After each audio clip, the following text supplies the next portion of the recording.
Welcome, Ian and Sarah. Thank you very much, Dr. Gibson, for coming to the conference, first of all, and for all your efforts on behalf of the ME community. Thanks from everybody. We're impressed by the report, and although, as you say, that there's been some criticism, I think, generally speaking, we would want you to know that it's been widely welcomed by the ME community, and it's given us new hope, and it's given us a springboard for action. How do you see things being progressed from the report's conclusions? Well, I think we're a part of a movement now where people are starting to work together, which wasn't the feeling that was predominant last year. Mm-hmm. We're talking about the kind of research, how that research would be carried out, who would do it, how we interact with other countries in this field as well, and finally, how we get politicians to take the issue seriously. Because I have the scars on my back trying to get people to take ME seriously, not only with politicians but GPs as well, who told me, well, why are you bothering? There's no such thing. Well, that's very interesting that the GP should be so negative. One of the things that we tried to do, and the Countess of Mar tried to do in her debate, was to draw assurances from the Minister, the Health Minister, Lord Warner, that there would be corrections on their website about the false nature of ME that had been put out there and the classification under the World Health Organization. To my knowledge, that's not happened. How can we make that happen if the Minister is not putting out the correct information and altering his website accordingly? Well, you can either face them across a room and have a discussion with them, or you can raise it as questions or articles within House of Commons remit. You know, I mean, there's lots of ways that you can raise the issue, but it's better if it's not one person that's doing it, but a team of politicians would be much better, and having some strategy. It's not going to happen overnight in the sense that the government's going to crumble and say, yes, we must put millions into this, it's a real big issue. It's not like AIDS, for example, which showed us that governments can move very quickly when they take things seriously. But I think we need to get our team together, you know, to start doing the political work as well. Right. It's interesting you should have mentioned HIV/AIDS, because we find that the impact of ME upon people's life is greater, and there are far more numbers of people with ME than there are with HIV/AIDS.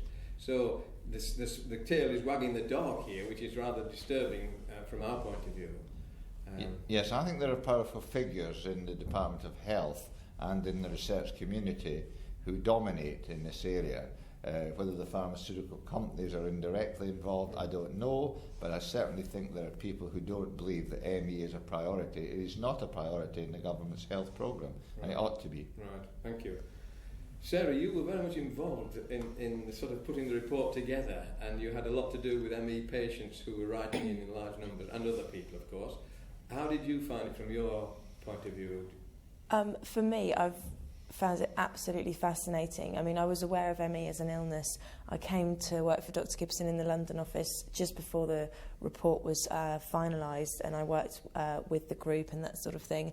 And as Dr. Gibson said in his conference speech, the group's report is a committee report. Everyone's had their input, everyone's had their say.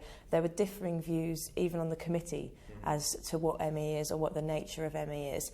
So for me, I was getting all these inputs from the different MPs, also forming my own opinions, and then also dealing with all the correspondence from people across the UK and internationally. We've had a massive response to the report. Right. It's really fascinating. Some people almost aren't as concerned as what's in the report as the fact that MPs are actually taking it up and listening to them, because they're so frustrated, they're not getting the care from their GPs, they're housebound and so on.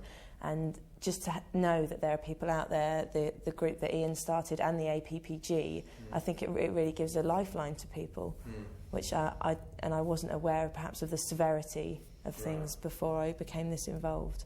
So you've learnt a lot, and I have and indeed. You've become an advocate. Yes, yeah, no, certainly. Well, we certainly do need that, and thank you again for all your effort, because it's extraordinary that the young men fall, but the young ladies rise to the challenge and keep it going. Although we had very good help beforehand, but I know it's been a very tough task, because it's been all done over and above the work that you normally do. It has been tough, and there has been criticism. To be honest, there's been a very small amount of criticism from a very small number of people, but some of it has been quite vocal, some of it has been quite vitriolic. But you know, we deal with vitriolic people on a weekly basis. But and I recognise it's just because they're passionate. They're passionate about the illness because it's really affected them. There was an MP who took up the cudgels for us. He had got it on his website, and so lots of people must have seen this criticism, vitriolic criticism.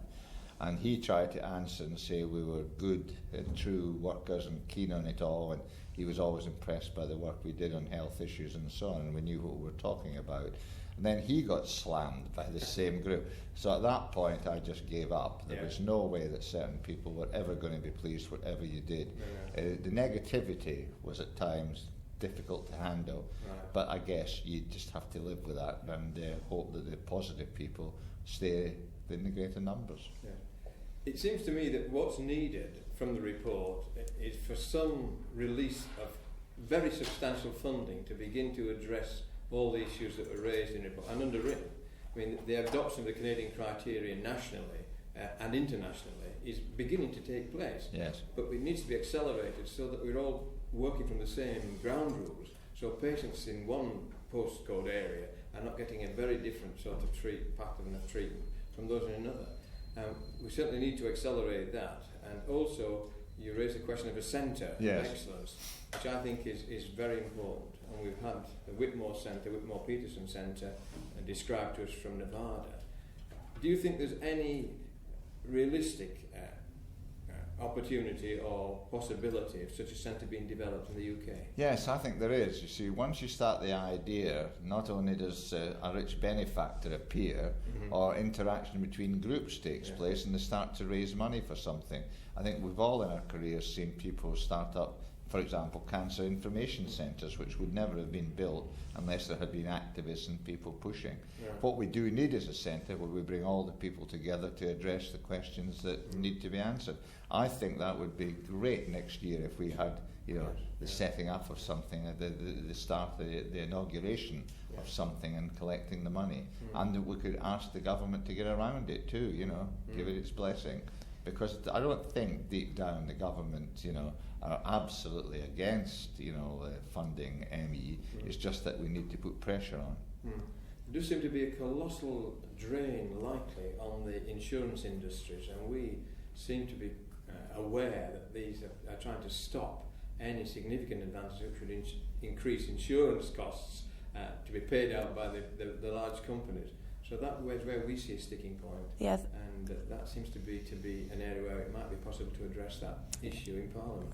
That's an area that I actually raised at one of the APPG meeting in February, and I asked people to get in touch to look with their experiences to look at the ways we could get the government to investigate the links between the insurance companies and the DWP specifically. And we have been gathering evidence, talking to people, but it's very difficult to approach it because of the way they're so interwoven and linked together. It's very difficult to mount a complaint through the Ombudsman or even through the parliamentary standards. So I think, again, going back to Parliament and what the MPs can do is going to be an important area. And to go back to the point about Ian said about getting a team together, we found with the group on scientific research into ME, it's difficult to maintain the members and keep them involved simply because the MPs are so busy, they don't have the time to devote to it. One of the things we found is it's been a huge stress for our office because I've on my own been administrating the group and answering letters since the report was published. So I really think the APPG provides a fantastic forum because the people who are there are so passionate, because the MPs are involved. If the APPG could perhaps take more of a leading role in picking out these important aspects, these are, say, the 5 or 6 things that we're going to pursue, and divvy them up amongst the charities who are there, because they've all got great admin teams, they've all got people who are great at their jobs, and the APPG really could be, I think, more than it is at the moment. It does a good job, but I think it could be a really active campaigning group as well as having the figures in to interview them and that sort of thing. Well, that's interesting. As I made a call yesterday when you weren't here, that the ME community needs to establish itself as an integrated community. Yes. To be singing from the same hymn sheet and working together. Like the cancer charities or the Mental Health Alliance. Yeah, that's right. Yeah. And also there need to be a coherent response and challenge or call or invitation to MPs to pick up the cudgels on their behalf. And I'm glad to hear that the APPG is actually developing in a way that is going to be very helpful for patients. We'll make sure it does, I think. Good. I think that the groups have more in common than they have in argument with each other. There's much more in common. They have the same aims. It's just that we need to make things happen. We need to have some goals now, and not leave it to just the Department of Health to determine the goals. We should be pushing hard at their door. And the conference today is a fantastic example. You know, it's the second year, isn't it? Yeah, and it's become a real yearly event. You know, people are talking about it on the internet. People are contacting us about it. And the more things that we can do, that this conference, the APPG, things that can bring people together and stop ME being a piecemeal campaigning area, and shake off the image that it has had, of being slightly antagonistic. If the more professional that we can be, the more coordinated we can be, the more progress we will make. Thank you very much indeed.